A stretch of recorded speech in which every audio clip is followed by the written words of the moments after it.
On the 21st of August 2017, Hazrat Mirza Masroor Ahmad, the supreme head of the worldwide Ahmadiyya Muslim community, inaugurated the Bait Samad Mosque in Gießen, Germany. Naturally, the presence of His Holiness in Germany attracted the attention of the media throughout the country. Many media outlets were fortunate to interview His Holiness. Let's start with a very basic question that resulted in an answer that serves as the basis of all Islamic teachings. Do you believe in God? Of course, yes. What does it mean? I believe in that God who is the creator of the world, right? Who accepts my prayer. And I've seen Him, I have experienced Him through acceptance of my prayer.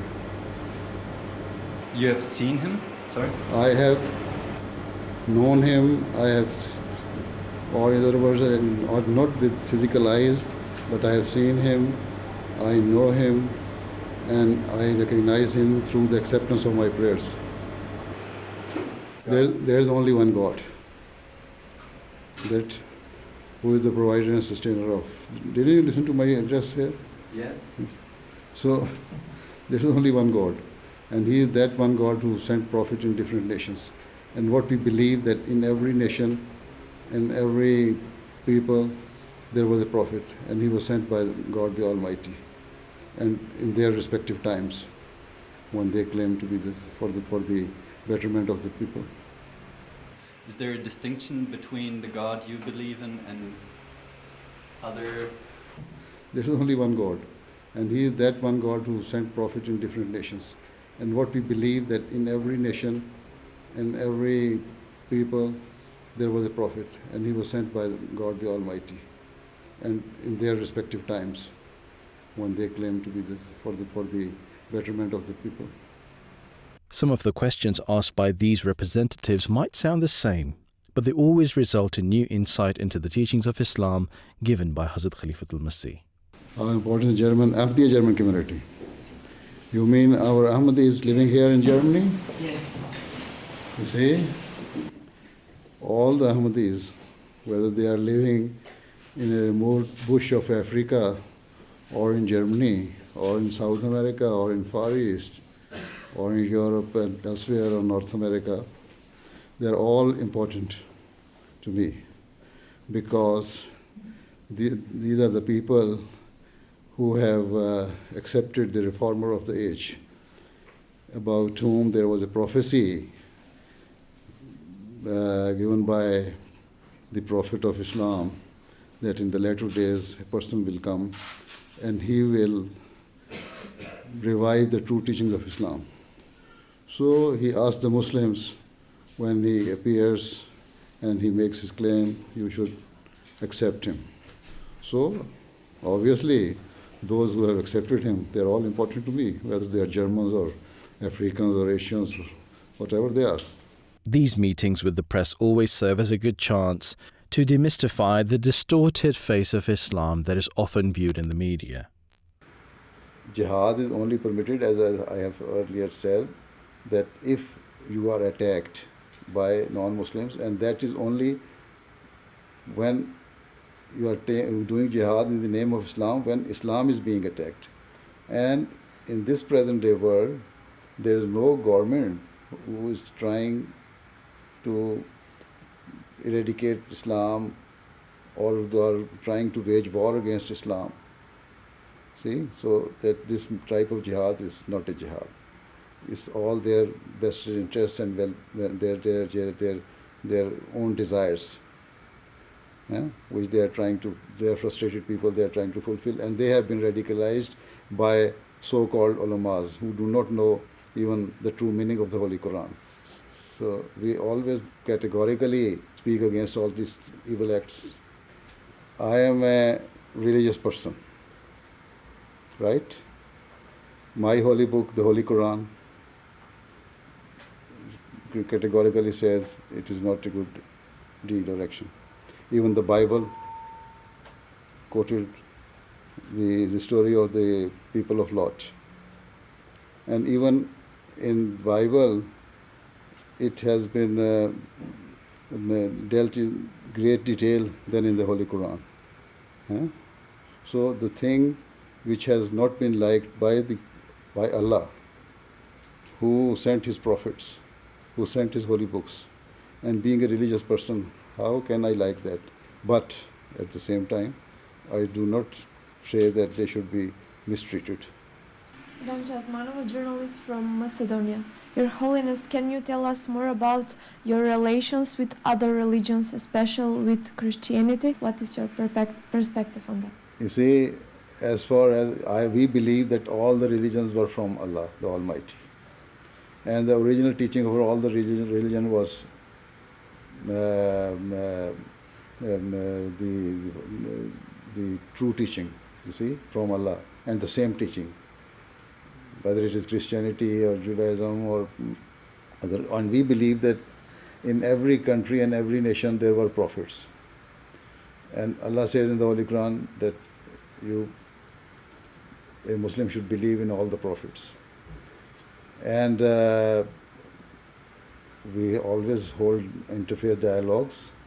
And even the founder of the Ahmadiyya community once said that I wish that I build a hall in his small town of Qadiani where I invite all the leaders of different faiths to speak about their religions. So we are open, right? Even so, there are some interfaith interfaith seminars we hold every year in different parts of the world, right? Islam and women is another important issue, usually brought up in contemporary debates. The media never misses a chance to bring that up. My name is Petra Otto from ZDF television. I read that the Ahmadi Muslims are adapted to the country they live, or they respect very much all the behaviors of the country they live in. So now today I learned not to shake hands of a man, by example. This is no contradiction, this fits together. Do you think this is the only thing which can integrate us? You see, once a journalist asked me this question in Sweden, I told her that although I do not shake hand, but she was just sitting beside, I do not shake hand because of my religious teaching. But whenever the time comes and you are in need of my help, or you are in trouble, then you will see me in the forefront. See? So that is integration. Integration means that we love the country, we should play our role with all our capabilities and potentials for the betterment of the country. We should abide by the law of the land. We should respect each and every citizen of the country, those who are law-abiding. We should respect, you see, everything of that country. That is true integration. Even, you know, in Judaism, Jews do not, according to the teaching of Torah, they should not shake hands with a woman. And even in United States, just recently, there's a synagogue just nearby their place. And the rabbi announced there that I will not shake hands with women. And nobody raised any question. Because if you do it, then it will come to anti-Semitism law. See? But if it comes to the question of Muslims, though you are very bold to ask, and we appreciate, we are ready to answer. Khilafat, as seen by the media today, carries mixed connotations. But when a Khalifa is amongst them, the media representatives try to attain a first-hand account. I would like to chip in right here, because you said for example, terrorists, they do not follow the message of Islam. But for example, a caliphate is included in Islam, and there are several terrorists who are trying to establish caliphate right now. And you are also a caliph just without a territory. Would you say that that could be an alternative nowadays, that you don't need a territory anymore to have a caliphate?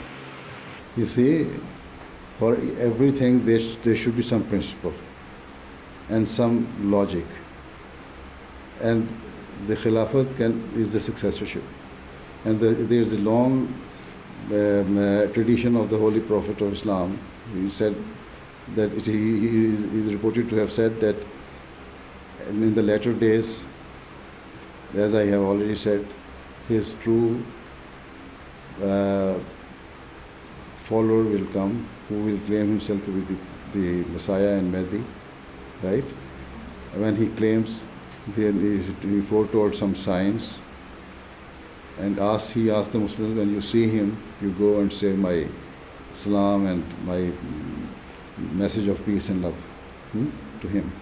So, and even he said in that tradition that after a certain period of time, the true Khilafat will end. And we can see that almost for more than 1,000 years, the Khilafat did not exist, the true Khilafat.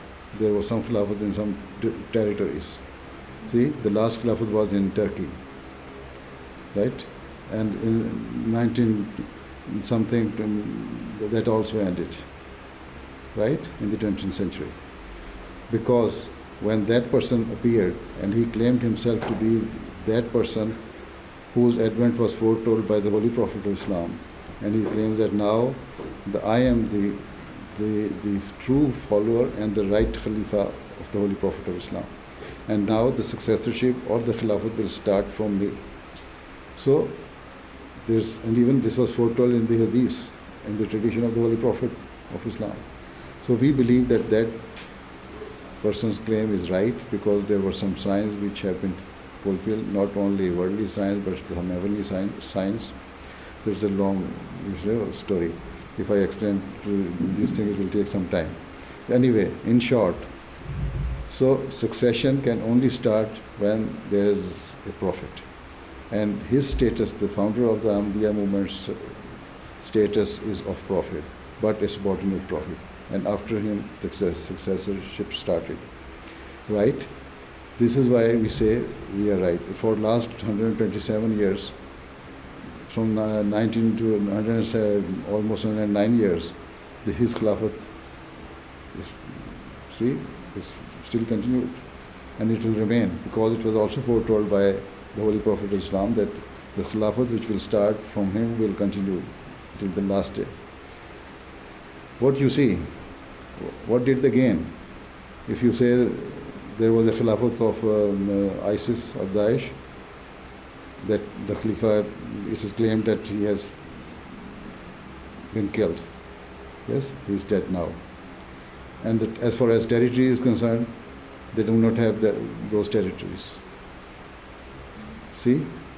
And he never appeared before the public. Whatever he was doing, he was hiding. So in Islam, none of the Khalifa, true Khalifa, tried to hide himself, which he was doing. So only once he appeared before the public, and that was his last appearance before the public. So, and now, as it is said that he is dead, where is the Khilafat? So, but on the other hand, the Khilafat of Ahmadiyya, this is the peaceful Khilafat, which is spreading the love and message of love, peace and harmony, is still in existence after 109 years. And we believe it will remain in this. And we are growing in number as well. Their number, those Daesh people, they see their number increased during the first 3 or 4 years, or even not 3 years, 2 years, and after that, it has died down. Somebody asked me the question I think in Sweden, that don't you fear this Khilafat when they started in 2013, I think. I said, it is the extremist group, not the Khilafat. And they will die their own death. And now you can see, there is no more Daesh. If you do not fuel, if America and the Western powers do not fuel these Daesh people, they will die. But even if you do not fuel us, we are not taking anything from you. We are running our affairs with our own sacrifices. We have a spirit of sacrifice, which they do not have. What is the Khilafah you want to achieve? What does it mean? You see, the founder of the Ahmadiyya community said that I have come for 2 main purposes. And those are to make the people realize their duties towards their Creator and to make them realize their duties towards their fellow beings. So this is because since Khalifa is the successor of the Messiah and the guided one of the Muhammad Sallallahu Alaihi Wasallam of Islam, then this is the same task, the same assignment, and the same target which a Khilafat has to achieve. Present-day Europe is faced with the challenge of accommodating immigrants from various disturbed regions of the world. This, naturally, was of interest for the media when they spoke to Huzur. Is there a certain advice you can give to migrants coming to Germany and Europe right now? The advice I have been giving to my people as well, that they should always be law-abiding. They should use all their faculties and potentials and capabilities for the betterment of the nation. They should respect all those people who have given them the chance to stay in their country and try to serve as much as they can for the people and for the country. And instead of taking social help, they should try to work hard and be the part of nation building. You see, we are also against Muslim radicalism. What should we do in a better way, maybe? You see, as politicians, you should portray or at least spread the true message which is being spread by the Ahmadiyya Muslim community.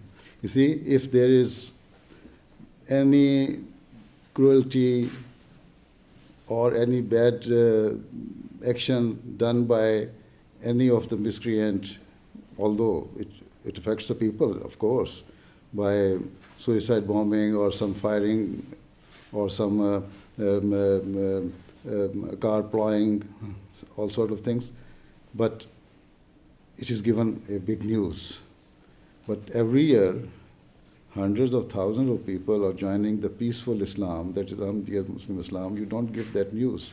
So if you tell the people, although there are some people who are doing some bad deeds in the name of Islam, but there are still some people who are doing the good things and spreading the message of peace, love, and harmony in the name of Islam. Well, we should also see to them. So if you give the true picture of both sides, then people will know that Islam is not only one side of Islam, but the true teaching of Islam is being portrayed by some other people as well.